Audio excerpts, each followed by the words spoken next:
So I'm doing it. I'm really doing it.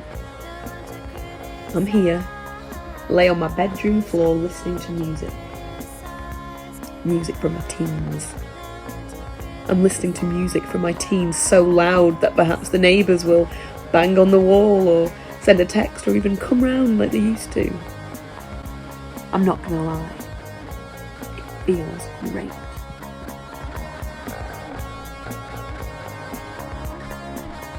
You know what I think? I think that most people underestimate the art of the wallow.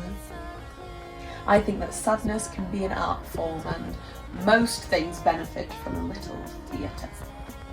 When I was 14, I used to really go there, commit.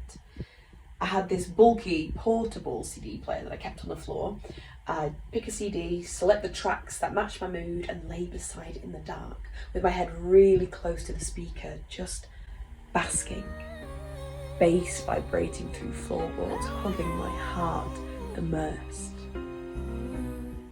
Every day is so wonderful, and suddenly it's hard to breathe. Epic. I've always soundtracked my feelings. I was raised on Kate Bush.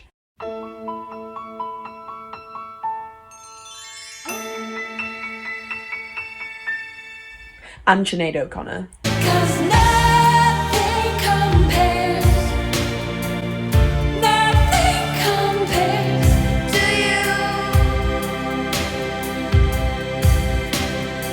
Dancing and painting naked so nothing compares. So I don't know what anyone else expected, really. As I lay on my bedroom floor, when I closed my eyes, if I listened hard enough, I could almost taste it. The exhilaration of a 3-day bender, the jealousy of a jilted lover. Hungry for sticky lips on drunk dance floors, heartbroken by boys I'd yet to meet. Lustful for lifelong friendships that were only in their infancy. Visioning and feeling myself to a future outside the confines of my teenage bedroom. I memorised the lyrics and let them sink in deep. Folding my hopes upon tiny scraps of paper inside a wish box to be enjoyed at a later date. Dirty. You had to be on it though. Pre-iPods, LimeWire playlists, Spotify, these track lists could really catch you out.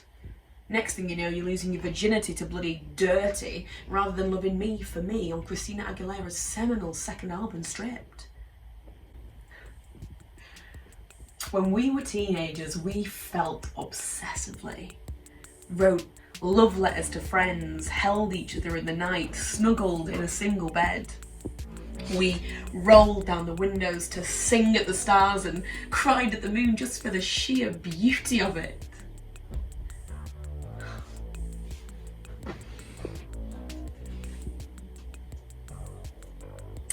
People say that millennials are a generation born nostalgic, mournful and dewy-eyed over things we've never even experienced. From the ages of 18 to 21, I was regularly carrying around at least 5 different cameras, terrified to miss a single moment I might want to mourn later. Engraving my school desk with the lyrics to Hounds of Love, desperate not to forget or be forgotten. At the start of 2020, I realised I couldn't keep up with the treadmill of my own life, resolving to stay in more. Careful what you wish for. Welcome to my bedroom. I've swapped posters and a floor-to-ceiling photo wall for prints, Polaroids and frames. I've toned down the paint job, renting, but still always was a maximalist. It's a place caught between total solitude and an absolute lack of privacy. Nestled lovingly between my 3 gorgeous housemates, beside, below, I feel both held and, well, overheard. Claustrophobia and agoraphobia all at the same time. It was almost a relief when casual sex was literally made illegal. The day I moved into this house was amazing. A production line of women sorting pans and packing boxes.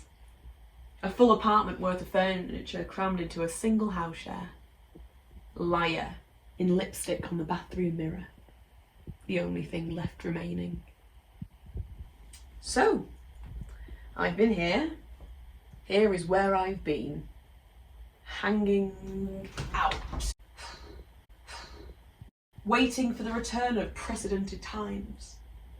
Reading, listening, learning, thinking. Wondering if I maybe should write that book, album, poem, autobiography that nobody asked for but just might make the world, or at least my world, a better place. And just trying to figure out who the fuck I am. You know, the usual. I've lost track of the amount of times I've moved this plant back and forth. I've joined TikTok. I've read more self-help books than I would care to admit, and I've realised there's only so many variations of you go girl you can read before you have to actually just go.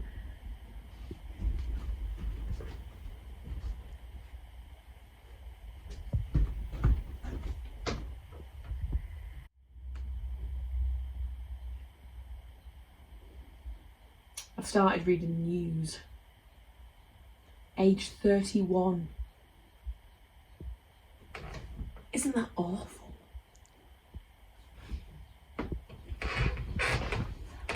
I found the inability to plan both liberating and terrifying. I've been forced into a sort of perpetual present.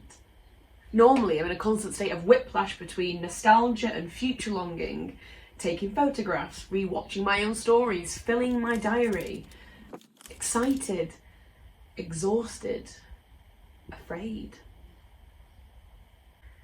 I don't think we usually have this much time to feel these things, do we? I wanted to try and learn to sit still, to just stop, try to prove something, to stop holding my exhaustion up like a trophy. The weight of all that expectation, it's exhausting. I've been trying on different versions of myself this year, in the safe cocoon of my bedroom. The ones I could have been, might still be. I discard some like winter coats and curl up with others.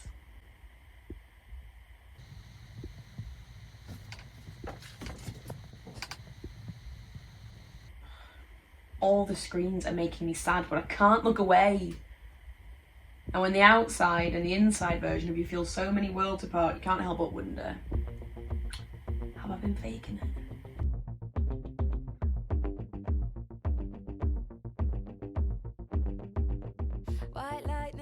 Fresh flowers, fizzy drinks, organised fun, the sun, petting cats, eating donuts, getting dressed up just to sit in the living room, sending and receiving posts.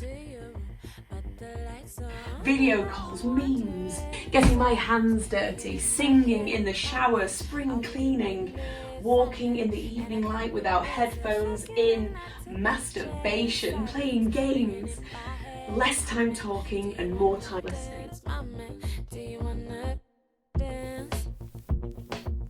Putting on lipstick to do something mundane, reading in the garden, chippy teas, climbing trees, being truly seen. This is the most functional family I've ever been a part of. But still I sit in wait of cracks, glass to the wall, listening, running my fingers across cracks in the floorboards as if to summon or warn off an earthquake, or the news that someone is moving in with their girlfriend or buying a house or having a baby. I've stopped going on Facebook. Everyone is pregnant and online and it's starting to feel aggressive. It's funny how something so 100% not what you want can continually make you feel less than. My nana doesn't have pictures of me and my mates on her mantelpiece, and Samantha's I don't have a baby party never quite caught on. The pandemic's proven the government don't really give a shit about single people, and if you're not monogamous, well, you've been pretty much hung out to dry. More than just monogamy, they want cohabitation, mortgages, marriages, 2 up, 2 down, 2.4 kids. We're already a generation of renters told our only hope of home ownership is inheritance. And now we've got house shares full of singles in fears of fines for fucking. So, I've been officially WFH, that's wanking from home, for 15 months now. But nothing's ever left me quite so dry as a global pandemic, and the only thing lower than my libido in 2020 was the pound. Still, needs must, and they've kept anxieties just below boiling point with a nearly nightly ceremony of sexless battery-aided wanks to help induce a coma-like sleep. Hashtag self-care. Source to my roommates. Never did do that noise test upon purchase. I miss it. I miss the sweat of strangers on my skin. Never mind sex. I miss people standing on my feet on the dance floor, spilling their drink on me at the bar, or bumping into me in the queue for the toilet. I miss the sharing of lipsticks and tampons like cigarettes. The utopian sanctum of the girls' bathroom on a night out. Babe, you look amazing. I know. Fuck it. I even miss the hairdressers and fabricating a holiday that my mum will have to help me finance. I miss other people and who I am amongst them. It's been hard to fully see myself when I'm so used to being reflected back in other people. When you laugh at my jokes, I know who I am, and that's a beautiful and dangerous thing. I miss the brush of strangers on rush hour trams, entwined legs on hangover mornings, the tactility of greeting even the most casual of acquaintances, laying in bed with a lover. I want to hug you, squeeze you, lick you, mount you, sniff your ass like a dog. When I heard Baz Luhrmann tell me at 10 years old to dance, even if you've nowhere to do it except your own living room, neither he or I could possibly have known. Move your body in every way that you can. Don't be afraid of it or what other people think of it. It's the greatest instrument you'll ever own. I want something more.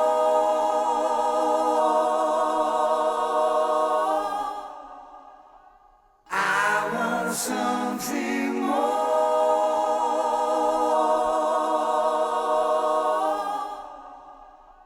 I want something more. I want to move my body. I want to move my body through throngs of people that part like waves as I head to my destination in the centre of the dance floor. Big and small cuddle tight in the centre of a crowd. The world is so much smaller and yet so impossibly big. And I'm hungry for the memories we were supposed to make. Unseen sights, untrodden footsteps, unbooked tickets, Music can be a vessel,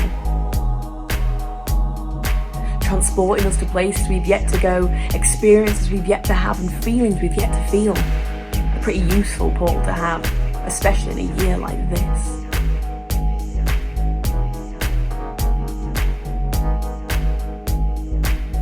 So I dance now. I move my body. I turn the music up and I tune in. We begin. Maybe this could be the last time I feel the strain of what it's like to want everyone and everything.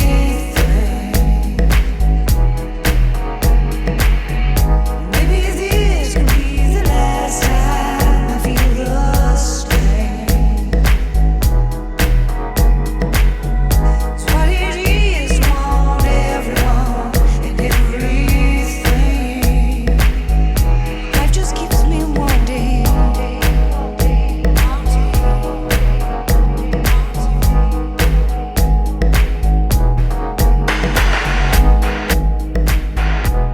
When did we disconnect from our bodies?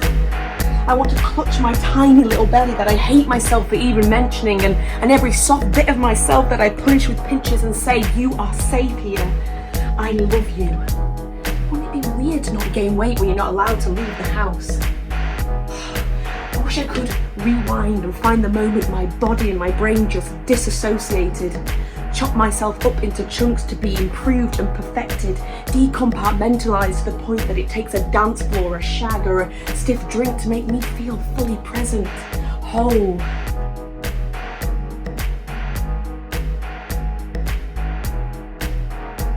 I'm so sick of feeling that my ability to be smaller and firmer is the only thing in my control, and therefore I should grab it with both hands to show the world just how worthy I am.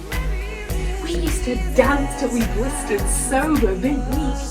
We used to run through fields just for the thrill of the wind on our face, and we were told to calm down. And it just feels like this moment of opportunity to rip it all up and start again, doesn't it? Like just reimagine the whole fucking thing, because isn't that just exciting and wonderful and terrifying? Because what if we fail? But darling, what if we fly?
But I'm tired.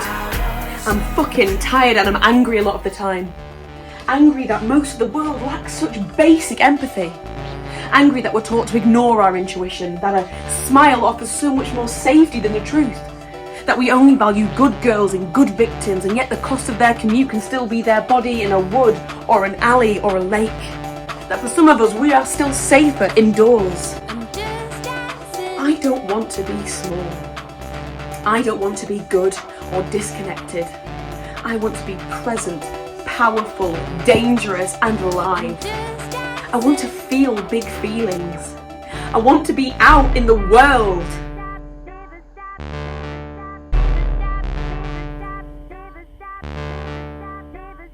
A revolution without dance isn't worth having. When I dance, I feel just like myself. So I dance and I sing. I dance in my bedroom and wake the neighbours.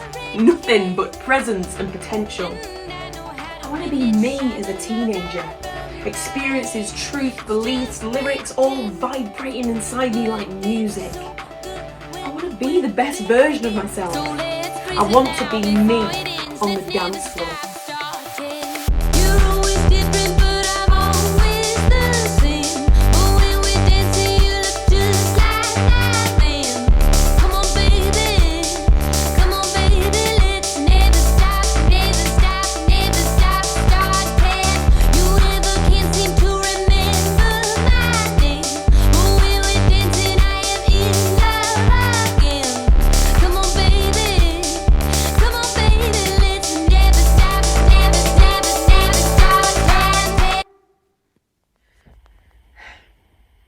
It took me till this year to learn to look after myself.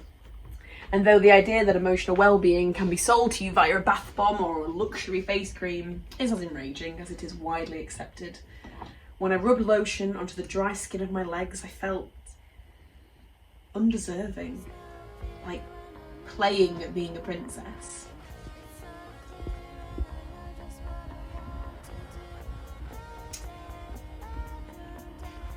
To accept kindness is a gift not only to yourself. I've learned to be brave in these four walls. Now I try to enjoy the feeling of adding moisture to my skin and giving it the time it needs to sink in. More often than not, I feel like I'm pretending, like impersonating someone who believes she deserves slowness and stillness and luxury. Sometimes it seeps between the cracks. Sometimes I let myself soften. So, here I am, a long unopened love letter posted to myself from another time for when I might need it most, or just have the time to rediscover it. Crumpled, but full of hope. From my bedroom, I've seen truth spoken to power. It shouldn't take pain to build a community, but I've seen the world rallied by distance come together to create change. I've watched it unfold from the socials to the streets. You know, I couldn't stand an empty house. Never have been good with silence. And I'm so lucky to be surrounded by women, beside, below, all around me. And when I listen, I hear them. And I know that I'm never alone. Tens of hundreds of thousands of girls thinking and learning, reading and listening, sharing their truths, mourning, celebrating, raging, visioning us all to a new world beyond the confines of our bedroom. I feel them all, bedroom dancing to their own song. I feel them vibrating through me like lyrics through a speaker on my bedroom floor, hugging my heart, subtle and strong as magic. You're just like the wind, flying from coast to coast, changing tunes in your spare time.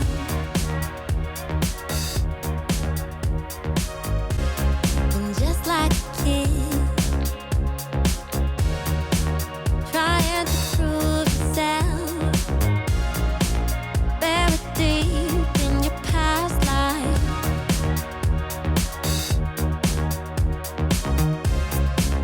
I suppose what makes you comfortable isn't always right,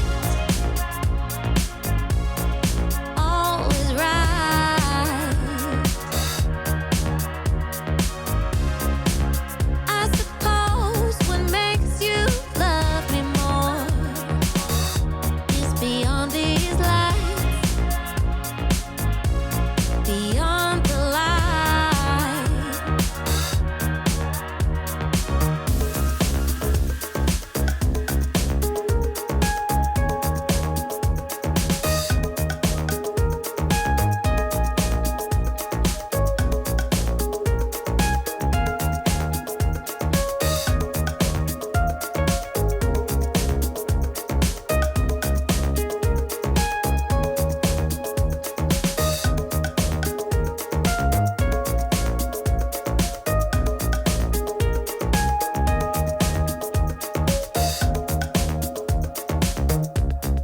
Flawed by design,